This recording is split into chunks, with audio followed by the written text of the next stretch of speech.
ole thi tu ta chi bai ule tuna hian hei Mahindra man motors lama ko meka vena hianin Mahindra hian car thar an motor thar electric motor thar an tlang zar dona chumia chuan ka tel ve lokang video te bullet anga top te nga mi lo thir sakurin ka so ma chu car chang kang deuh vena hian thar kan mulai dona ni hello electric ole vena kan hun duante kan lo chan don to anga helai huna mi lo kal khom sak tu te zawai na masain si bai chaber ka do buk chewa mana motors Mahindra ina tuilet no avoid khanan ti ang electric motor kan tlang zar in khom in ban pui tu lo ka zong zong te zawai in kan lo lom chewa ato thlenga mitel pui tu rin kan han som buk cheu ani voina kan tlang zar tu motor hi Mahindra SUV ti ani achip chia zo kina kan program ka la ka te po kan langai thazel tura ngai na acha ome he motor hi February ni somni panga sangni somni panga khan booking hon chan ani booking hon ani minute som thum chung hianin che minute som thum chung hianin mi sing thum lai mai booking ane ngala tin khasari chung lekin sing khachal chwa ngal ani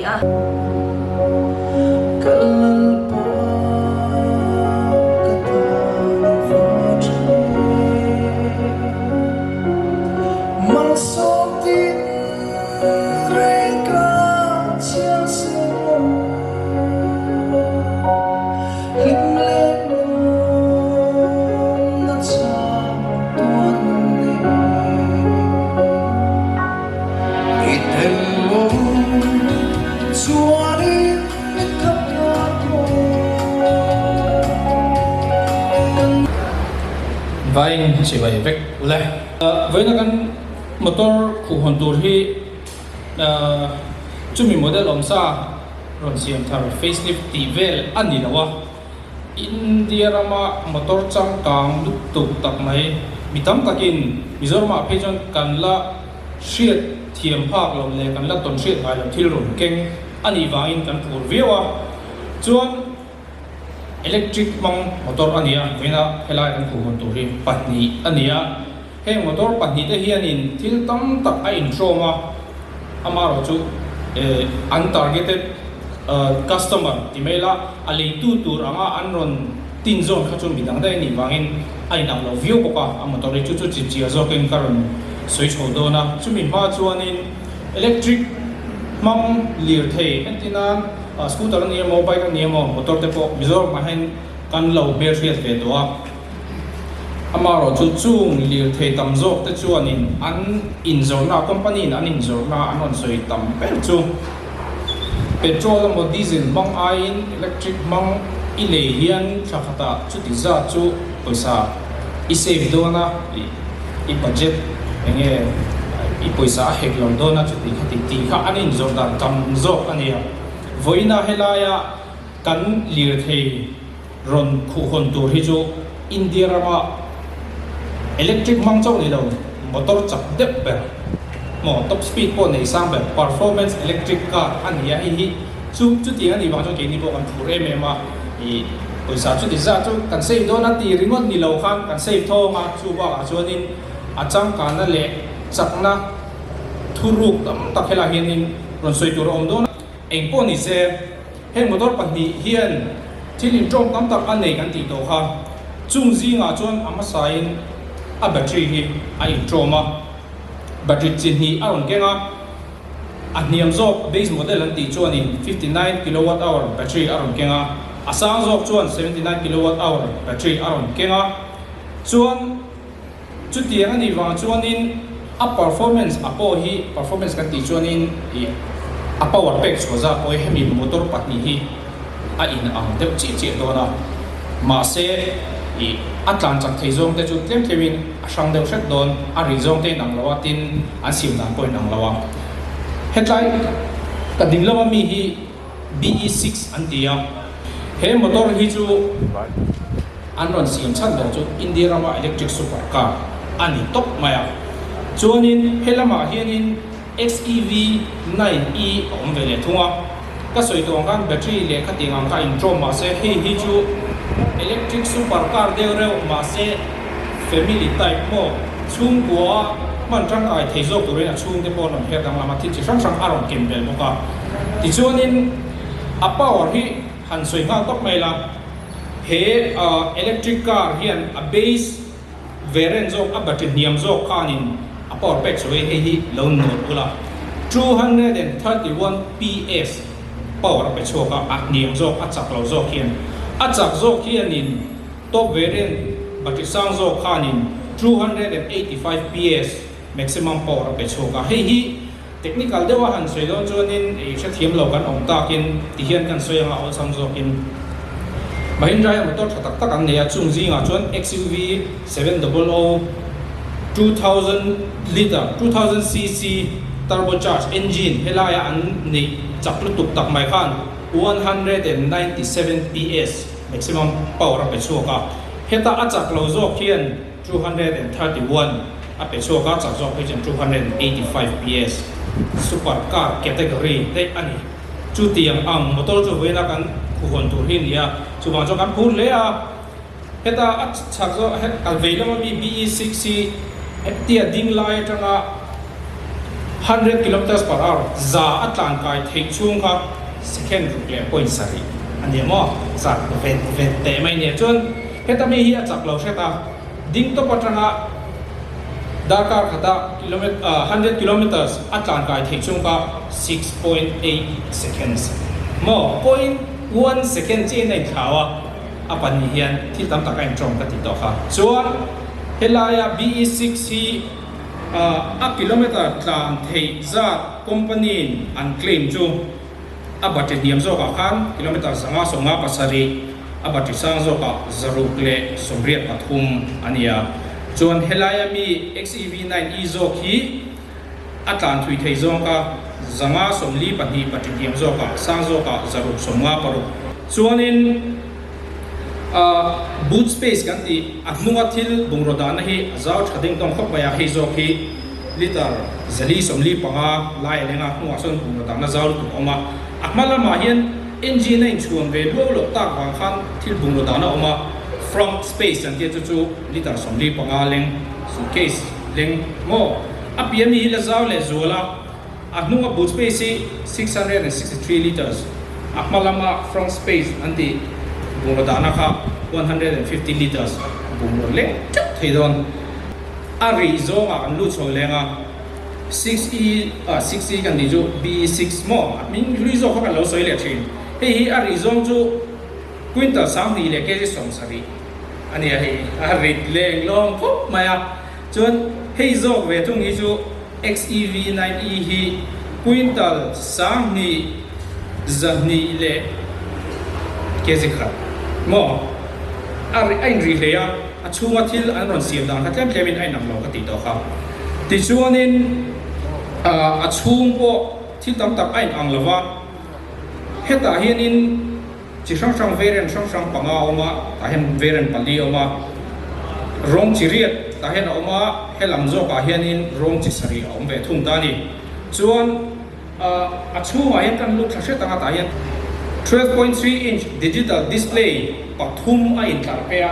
TV ti de ko ta hen in tar pe kut maya chula ya chon thil dang lam lu tu mai ong chu he ti display lian tak tak om hi atla la hian safety wangin motor tamzo ka chuanin thil video te play thelo internet te man thelo he ta hi chuanin lian pui pathum a in tar pe wang khan a driver ta ni lo asira thutan khanin atla line video play theya internet a khoi theya chuan bazar du tan shopping app shang aron da boka chuan a in ang na kan chup tonga battery kha chu ka soi to a chuan chu ba ka chuanin e motor pahni te hi rear wheel drive a ke nungin anor kalani chuan tire koi a special khop maya a tire chunga hianin hetia air pump lu thoba ka khanin rubberized sponge an tia chu chu a om le a chu chuanin hetia kanan tlana motor ke an ri lu pa achuma riwa aron siam pura kha na satakin atiklema anti chuan apani ni hianin drive mode pali ania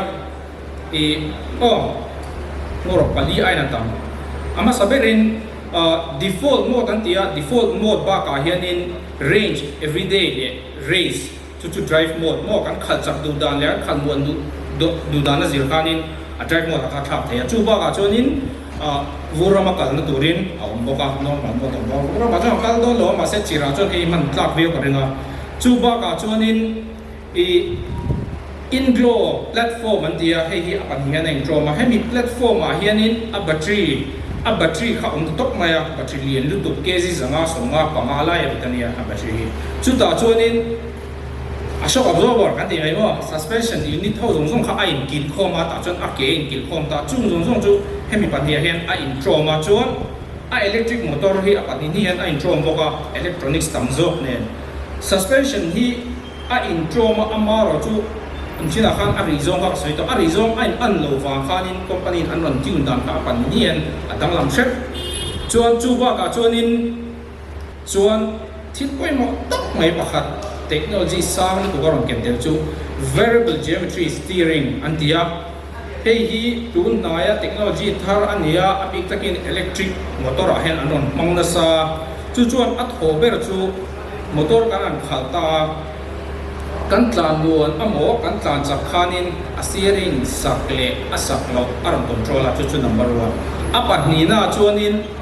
a effective dan mo hetia khoile ka apoi ma dan le apoi har dan aram control bo chu ba ka chuanin suspension chang kang lu tuk aneya kha kong sota akal do na mo kong ma kong khur ta dai thu do na mo khatiang zong zong ka aram control ve ka kong leya te ko akem bar ta ka amai na ron adjust heya second khachungin voice somru chuang adjustment ai pe chak chak he ni chu semi active suspension an tia heti ang technology hi bike chang kam tak race bike mo thil man to lutuk a anon mang thina motor a hen aron ta sa india ra ma chuanin ka she sual lo chuanin india siam thim ma chuanin a voi kan man na ni chu ma chuanin motor mai mai ani lo an ti to kha chuan helaya hianin a infotainment panel kha phe zui maya thil han control don kha mi mang deuh vek khan a control vek to don di switch hetia rong pong moi lo deuh chang kang lo deuh wang kha om to lo a hei chu na kina chungin enanga i spaceship chang kang deuh chung thu ang deuh hian kan om do na chung chang kang lo du ka chu tiang a rong thom chu nia chuanin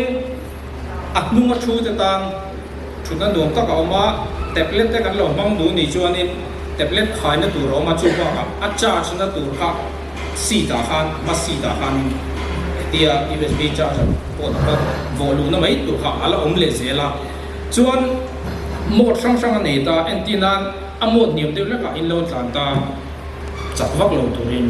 motor te ilo le per thu du ni chuan hetia mod han thau zu kha bu tha ka a steering wheel line boost mode anei ta ni boost mode izu me ze kan kun rei lo te chung a mod chakber a power pe chuak tam thei tu rang ber mo ta khan rei lo te chung au ha thea le pe ha zu thei mi do na chu to sam do na chuan atlan thui zong atlan thui thei zong le atlan chak thei zong ko kha ai nam deuh tho kan ti to kha lai hian a variant sang ber to variant a hian in airbag pasari aron kenga abak zong a chan airbag paru aron kenga chuan a ke hi 19 inch wheels aron kenga tu nami hemi motor pan ni point nia ma sai optional in 20 inch aman thea chu chuan in 245 by 55 tire special deuh kha aron keng kan ti to kha chuan chu ba ka chuan in automated parking antia achuma hianin software on ta kha kan pe zeu khanin kan park du na la hi parking hi che mai helai ko hin kan hong tang kai phe do ni ka ria kan park du na lai ta kha select thea kan an metanga chuan asira kan tre kan ati khan kan khoi ngai me le to kha mai nem park mai don ni cha ka rem rem tak mai nia chuan chu alla du tok lo wa pona kan om chung khan tol ma set antina parking kan lo data akong khar lelam hon thelo ka sira che pin non data kan tol pa ti shet du chuanin a remote control changa be ze kan to kha to chok le ze chi tiang chu pa ni hian an ke ngani chuan chu ba ka thui ta anan zinta kan lo chawa mu te lo chu ka khala ya khanin ka kan mu da chu ka khal tu te kan tan a him to don lo a him do nem ti shetu khanin driver mail le mit meng ron chin chia cha cha camera a ma chu chuanin ADAS level 2 an ya khata tang khanin motor ko sa ji kharon thak he antina kan mutel lo chok ta se lo koi de gun mutan ila ani lo ko de sei to ta lo ra lok lo ila khati khan at steering wheel kha aron so dot ta ta chuanin you know so ha thei don ta khati kha cha ka tu software aron kenga chuan infinity sunroof ania chang ka mu tu mai sunroof chu ta chuanin light a eng thei ni chu ti ngi mi doma an ti ngai on ka shri mi lo a voi khana ni mai te ya sunroof pa ngai pa ka ambient light rong chi sang sang in aron eng tual ve thei ni chang ka le zual chuan reverse camera hi nei ve ka tiam ber tanga sam ber thangin cruise control kan ti chu lai jang kan hong tam tu lo nga 6 speaker Harman Kardon sound system hi niam ber train da ron kenga top variant da chuan 1400 watt speaker som paru aron kenga ni sound system ko a chuwa hanin party thenga don du tan chon mo chuan a charge rei chung hi tam tak in share du ka renga AC charging an tia chu ina I charge kan chau da ron keng vek dona Dakar ru patanga Dakar riat le tivel Dakar ko don full charge don chon angai dona chuan DC charging an tivel thunga DC charging hi chon nakina heta hianin I fast charger an bun nge nge dona tuna henan nei to mai thea chuta chuanin 20% le ka tanga 80% chunga minute som ni chung lekin charge don ni ta charge zoi ka sam don vi wa ina traitor charge chon chuanin hen motor te hi sam tang vi sia a save don nem ti kha tam takin kan lo ngai to mai thea Bharat NCAP antia India rama motor a safe le safe lo test tu te hian an test to nge ya chuta chuanin a chunga puitling chuang te tan full mark somthum pahnia somthum pakhat 0.97 amwa 5 star rating pekani chuan a chunga no pang chuang tan full mark somli pakua a somli panga bua India rama electric car chuanin safety rating sang ber alan shi nga chuan pui khop mai chuan tuna hianin aman hi helai min pek hi specific devin kana soi thelo variant sang sang tam kan ti to kha BE6 zo ki hei zo ki electric super car zo ki noi so pare le point bua atangin thom ber train in chana noi som ti pasari le point ru man thleng ani lona chuan XCV 9e hei zo ki family car de hek zo ka hi noi som ni pakhat le point bua tangin noi som tum pakhat le point ni chumin car a chuan aman hi ni don ni ole atom nam sangkan nai meron zui zela chuta jo ka soi du pakhat chu a horsepower ka thri tren ngai or ka sam me ya helai motor chak ber kan ni mitam zo ben kan khali 100 horsepower beli a bang lawa hi chu 300 horsepower don 300 ps don 285 petrol kan ya chu wang chuanin anh mà nè phù thắc đó pong pora vak vak khá chú achi lo vía wang ting ha kan soi dua ta hianin a khong ha buat mai do na chan chu kan kara motor unveiling ni ron tel pui hi kan lom tak zet ani ti lantir nan he chu pe ki kan ran sara tu se tu ring kan som chan zong na le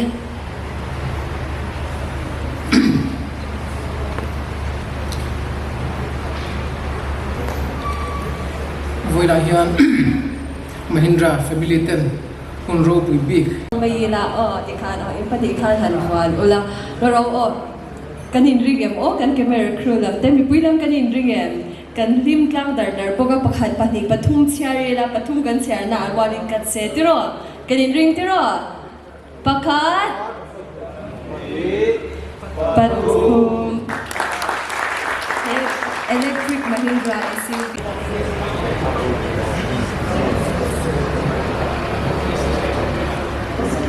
Mahindra electric vehicle hi tangkai takle lut taka kan hona mal so tam tak thlen tu chu ko tam tak ta na mal so thlen tu ni the tu rin lom takin kan an ve li kan honge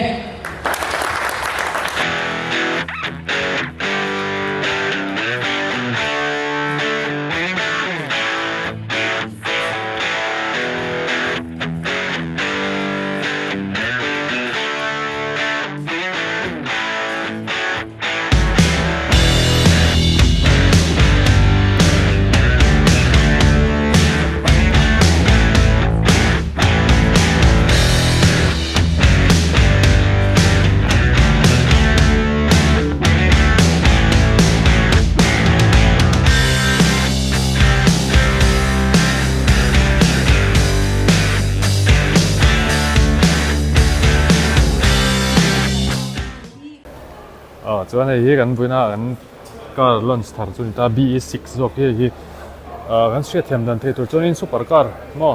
supercar type lek do ta kan ia chuan hei hi family car do ta kan duan ania XEV9E nei ta XEV9E chuan hei hi BE6 nei ta ni chung kan an chinang hei hi chung an chinang hei hi chung hei ve le seat lo in adjust nga lan so tang kang ve hei hi electric car thar chang kang em nia chuan infotainment system te pawh hi hei pui khop mai sei da le mai chira kha technical spec ka chu an soi nol to a power hi pui khop mai chuan horsepower hi power hi 200 plus PS chuak the nia 300 ton chu ting lai motor kan hua chuanin electric car India chuan atsak ber supercar ho ang chi vel an el phak thei tur power nei ni chu hei hi BE6 nia hei hi XVE9E zokhani ta hei hi amoi check zok le mai ngo chak na samai sia film khorangai do la ka nga kha to tan te po mo te lai kan hu tam zok motor kan hu tang lon hi chu 100 PS kai hi tam vak lawa hei chu ngai te soi ang khanin 200 plus mo 300 ton PS power nei ni wangin a chak ni thia khopang chang kang hei hi sports car design type chuan hei hi family car power engine te mai ang mo a khawl kha chu a in trom mai ne hian aman hi cheng noi som ni atanga noi som thum chho vel man na ni a hei hi tlem na tlom thata hei tlem na tlom thata hi to vele shat boka noi thum cheng noi thum vel in thawin ka ria veren chang chang a oma ta khan tu thla tu ta ni ni ma chung kan chung ve chinang chung chinang hei hi chung chu ni ta chung po mai tilai hi a screen hi mun thu main than thea ta hian sang in ta hian video te pop play thea ena chi sang ama car control na chim po hi hei no play thil dang mena om mang lo hi hei tilai bak hi ta tang veka control hin ta chuan a chung roof te po hi hei nung hi enang ti hian zau thadeng deng khop mai sang kang viau mai chuan hei chabi nia ta tang hian tol mai na tol bek tir thea ti vel te ni tir chi sang ati treu thei sang kang lu to ga soi ber tur pok shevak lo o zau ve boot space na zau khop mai boot space mo chuan hei charger vel ne hi ke hi 19 inch ron manga lian tha khop mai chuan 23 upsize te boka hei soi mong chuan hei khop mai moi khop mai adu tan chon mana motors lama hina la bel chen the test track te po book the adu tan chuan mana motors apan mai tur ni BE6 zokian kami ta la riau mai an lo chinang hi zoki kami ta la riau mai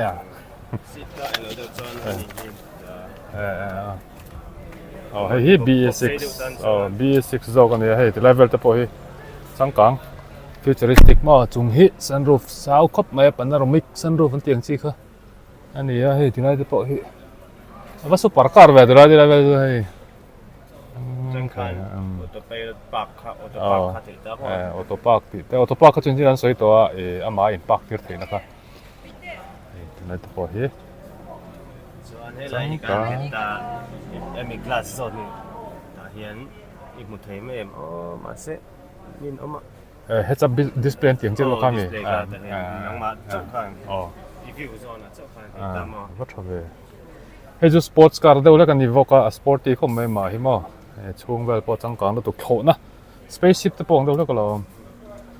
hi anung ania thol takin pathum pon thu thei tawang da po hian mo family car vak lo jok chunin na ma se a chung hi a chep charu tuk lo wireless charging point. oh phone pani charge te tain wireless in thale me ai da hi hi trave nakina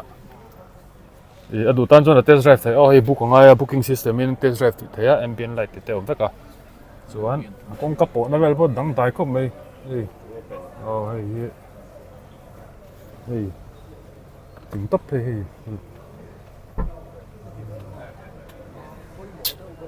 hey mà làm bằng bộ đó nè engine này engine liền phượng sẽ không tắc lâu vào nghe mà làm anh thì là đạt thì ta 150 liters thì đã cho thấy anh lên thêm một tầng cái đó nó tập mất thì lại có hồn thấy bốc như gì Tại sao hồn thấy? Thế là linh đồn như thế đó extra không lốc rất là về Maximum load capacity 60 kg. cái sòng lục front anh này trunk mình là bên front mà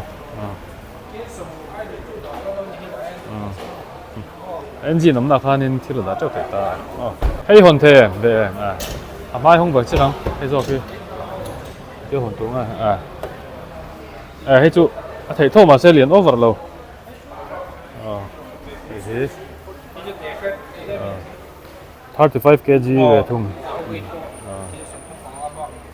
thiếu chủ đạo về ngốc thầy hàng hàng lộ cà vel chút sao không về đâu không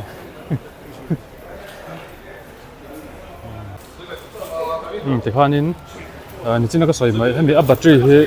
với một đôi chú company hiện nên lifetime warranty pe chú arin om zia cho thấy nó chặt zia chiang việc của mày thì khoan với video chú tụt phốt tay là sẽ chiang tụt in om chuan mà nó motorcycle thế á chuan test drive book thấy book kan thì các bạn này